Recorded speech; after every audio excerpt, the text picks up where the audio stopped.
Good morning students, मैं Krishna sir from Delhi. Welcome to my channel Paragon English concept. Previous class में हमने first conditional sentence आपको पढ़ाया था, I mean open conditional sentence. आज मैं आपको प्रेजेंट अनरियल कंडीशनल सेंटेंस, ये आपका दूसरा कंडीशनल सेंटेंस है और यहाँ से हर एग्ज़ाम में क्वेश्चंस होता है। जब आप इस प्रेजेंट अनरियल कंडीशनल सेंटेंस को पढ़ेंगे तो पढ़ने के बाद आपको रियलाइज़ भी होगा कि सारे एग्ज़ाम में यहाँ से क्वेश्चन पूछे जाते हैं। लेकिन इसे पढ़ने से पहले मैं आपको ये समझा दूँ कि प्रेजेंट अनरियल कंडीशनल सेंटेंस क्या होता है। मैं एक एग्जांपल के थ्रू आपको बता रहा हूँ, आपको बेटर समझ में आएगा। सपोज़ मान लीजिए एक स्टूडेंट है, क्लास 10th में है और इसने पेपर दिया, इसका मार्क्स था 95%। इसने 11th में साइंस लिया और यहाँ भी इसका मार्क्स था 95%। इसने 12th प्री बोर्ड एग्ज़ाम दिया, यहाँ भी इसका मार्क्स है 95%। अब ये 12th का फाइनल देगा, 12th का फाइनल एग्ज़ाम देगा। और आपको पता है कि एग्ज़ाम देते ही रिज़ल्ट नहीं आता, कम से कम 60 से 90 दिन का पीरियड होता है। अब इस बच्चे से पूछा गया कि आपका कितना मार्क्स आएगा, तो वो सबसे ये कह रहा है कि मेरा तो 95% आएगा। और आपको एक चीज़ पता होगा कि जो बच्चा पढ़ने में सीरियस होता है उसके प्रति घर वाले कम सीरियस होते हैं, पड़ोसी ज़्यादा सीरियस होते हैं। अब वो दिन आया जिस दिन उसका रिज़ल्ट आया और फाइनल उसका रिज़ल्ट था 85%। देखिए, इस रिज़ल्ट को देखकर बच्चा कुछ इमेजिन करता है। बच्चा ये कहता है कि अगर मैं एक्स्ट्रा मेहनत करता तो 95% लाता। अब बताइए, क्या ये संभव है? क्योंकि रिज़ल्ट ऑलरेडी आ चुका है, अब ये संभव नहीं है। तो जो कुछ भी वो इमेजिन कर रहा है एट प्रेजेंट संभव नहीं है। और एक पॉसिबिलिटी बनती है, या तो वो दोबारा एग्ज़ाम में बैठ जाए, लेकिन ये भी संभव नहीं है क्योंकि 85% लाकर दोबारा एग्ज़ाम क्यों देगा। यानी इसकी कंडीशन हो जाएगी कि जो कुछ हम इमेजिन कर रहे हैं वो वर्तमान में भी संभव नहीं है और फ्यूचर में भी संभव नहीं है। यानी इसका कंडीशन हो जाएगा कि एक्शन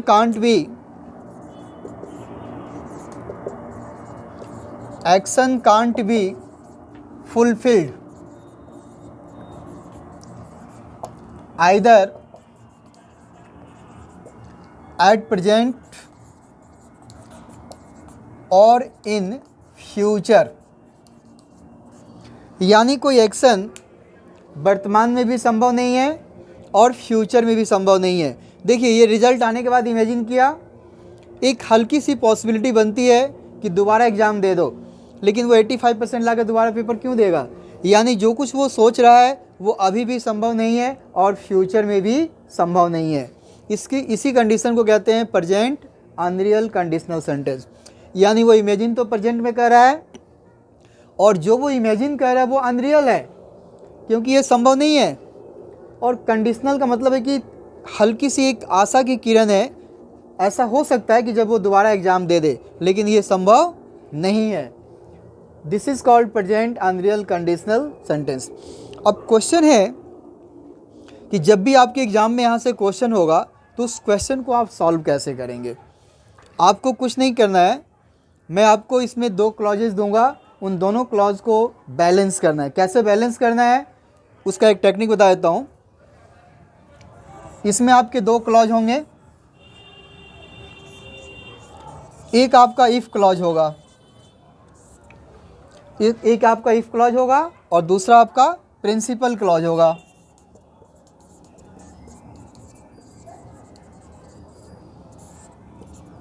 एक आपका इफ़ क्लॉज होगा और दूसरा आपका प्रिंसिपल क्लॉज होगा।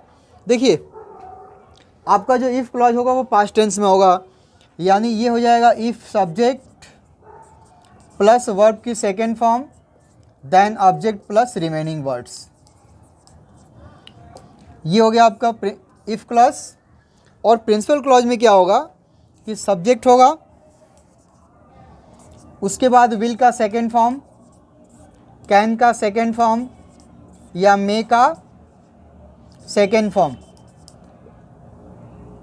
इसके बाद वर्ब की फर्स्ट फॉर्म होगी, देन आपका ऑब्जेक्ट होगा प्लस रिमेनिंग वर्ड्स होगा। तो ये आपका स्ट्रक्चर होगा कि आपकी जो इफ़ क्लॉज होगी वो पास्ट इंडेफिनिट टेंस में होगा, और यहाँ होगा विल का सेकेंड फॉर्म वुड, कैन का कुड, मे का माइट, और आप गलती से यहाँ पे शुड का यूज़ नहीं करेंगे। ये शुड आपका ग्रामेटिकली गलत है। और एक चीज़ बता दूँ कि कई बार ऐसा होता है, आप इन तीनों में से किसी एक का यूज़ कर सकते हैं, लेकिन कभी फिल अप द ब्लैंक्स में क्वेश्चन आते हैं तो ये तीनों ऑप्शन दे देता है और साथ में एक शुड भी दे देता है। तो शुड तो वैसे संभव नहीं है, और जब ये तीनों ऑप्शन में आ जाए ना तो ऐसी कंडीशन में हम प्रेफरेंस किसको देंगे, इसको देंगे। तो देखिए एग्जाम में क्या होता है कि अगर इधर सही है तो करेक्शन इस साइड होगा, अगर इधर सही है तो करेक्शन इस साइड होगा, यानी आपका जो करेक्शन होगा वो वाइस वर्सा होगा।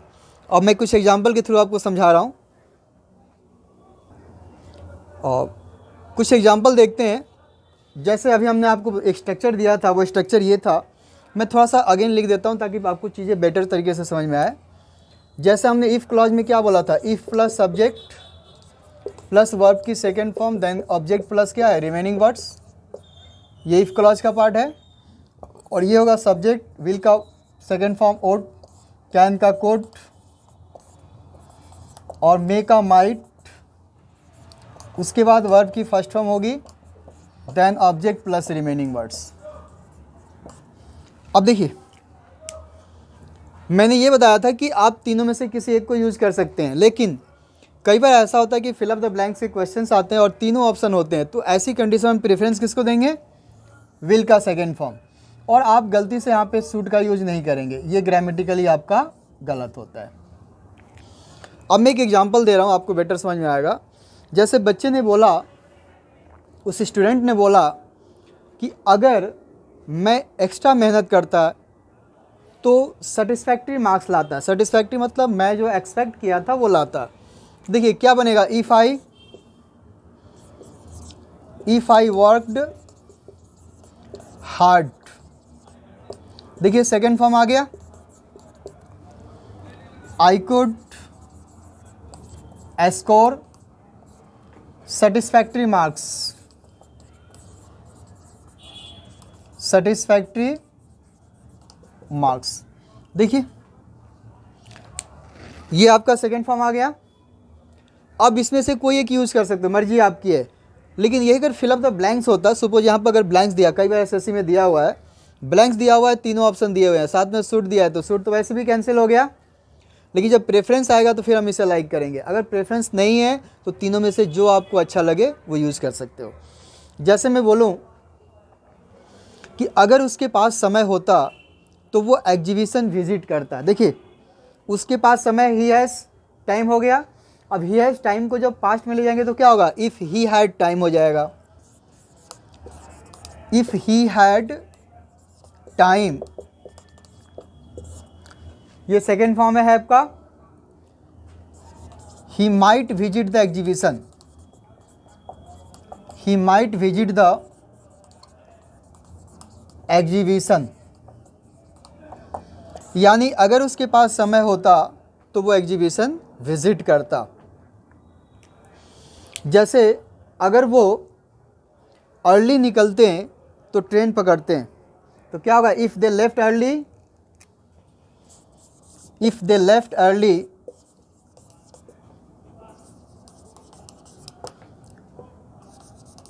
They would catch the train.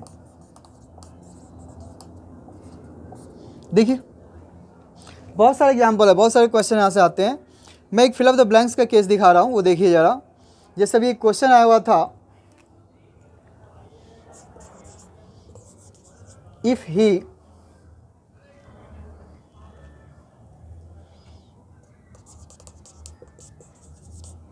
invited us,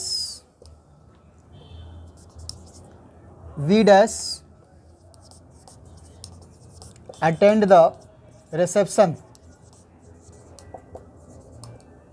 देखिए रिसेप्शन वर्ड यूज़ करते हैं, रिसेप्शन के साथ पार्टी वर्ड नहीं यूज होता है, वो सुपरफ्लस है। तो देखिए यहाँ पे ऑप्शन दिया था कुड, दूसरा था मे का सेकेंड फॉर्म माइट, तीसरा विल का सेकेंड फॉर्म वुड, और फोर्थ था सेल का सेकेंड फॉर्म शुड। अब देखिए ये दिया हुआ क्वेश्चन है, तो ये तो वैसे नहीं होगा, और हमने बोला कि जब तीनों आ जाए तो प्रेफरेंस किसको देंगे, इसको देंगे। तो करेक्ट ऑप्शन आपका ये होगा। अब ये और ये नहीं होगा, लेकिन अगर फिल अप द ब्लैंक्स नहीं है तो वैसी कंडीशन में तीनों चलता है। ये रहा प्रेजेंट अनरियल कंडीशनल का first part, present unreal condition का ये पहला पार्ट रहा। अब मैं प्रेजेंट अनरियल कंडीशनल का सेकंड पार्ट आपको बता रहा हूँ।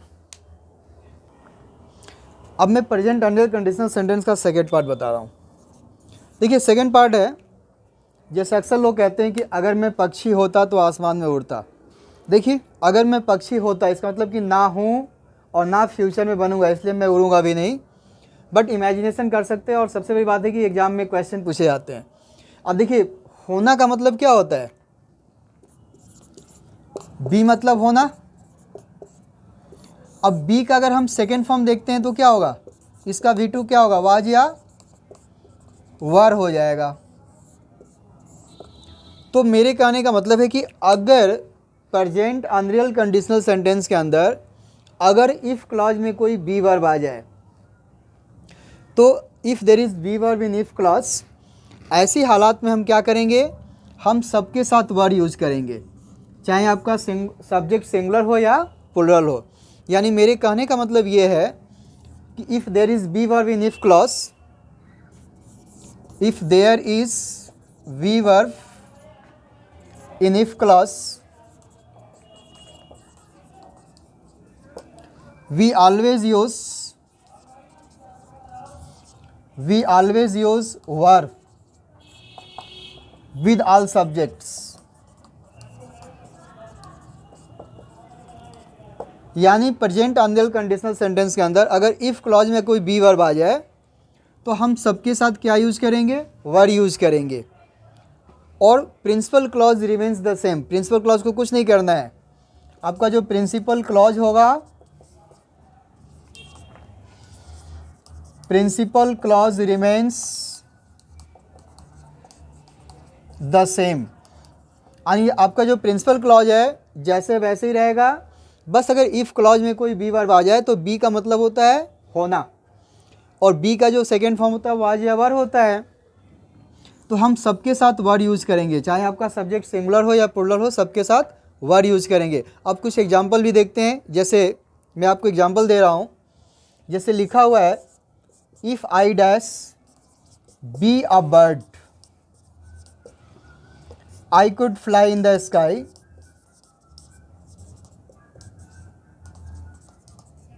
देखिए इधर का सेम है। अब देखिए बी का मतलब क्या होता है, वाज भी होता है और वर भी होता है, और ईजरम तो बिल्कुल नहीं होगा बट पेपर में देता है। अब इसको जब हम भरेंगे तो क्या होगा, if I were a bird, इसका मतलब है कि अगर मैं पक्षी होता, मतलब ये कि ना हूँ ना बनूंगा इसलिए उड़ूंगा भी नहीं, बट एक इमेजिनेशन है कि अगर मैं होता तो मैं आसमान में उड़ता। अब सेम यही क्वेश्चन को जब पेपर में देगा तो कैसे देगा, देखिए ज़रा, इसी क्वेश्चन को ऐसे दे देगा if I was a bird. अब इसको कर दिया ऐसे slash, I could fly in the sky, I could fly in the sky, इसको कर दिया नो एरर।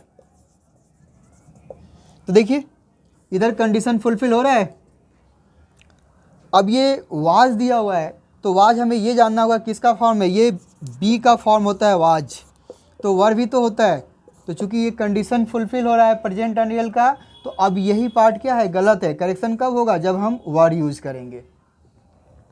यानी if I were a bird I could fly in the sky, यानी जब भी कोई बी वर्ब होगा तो जनरली हम प्रेजेंट अनरियल कंडीशनल सेंटेंस के अंदर इफ़ क्लॉज के साथ ऑलवेज हम वर्ड यूज़ करेंगे। मैं कुछ और भी एग्जांपल आपको दे रहा हूँ, बेटर समझ में आएगा।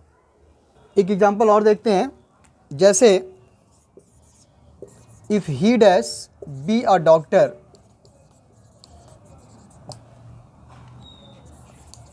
he might treat the villagers।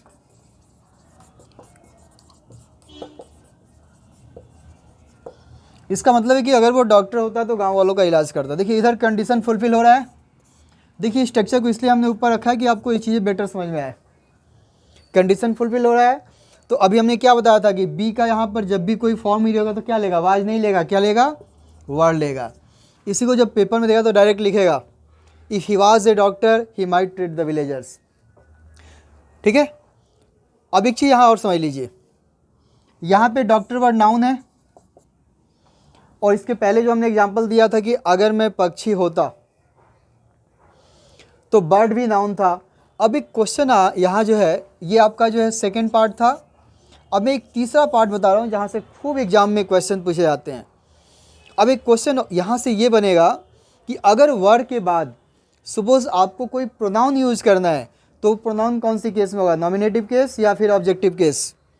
जैसे मैं कहूँ कि अगर मैं उसकी जगह होता तो मैं ये काम नहीं करता, तो इफ़ आई वर हिम होगा या ही होगा। तो मैं आपको अच्छी तरह बता दूं एक चीज़, यहाँ से खूब एग्जाम में क्वेश्चन आते हैं।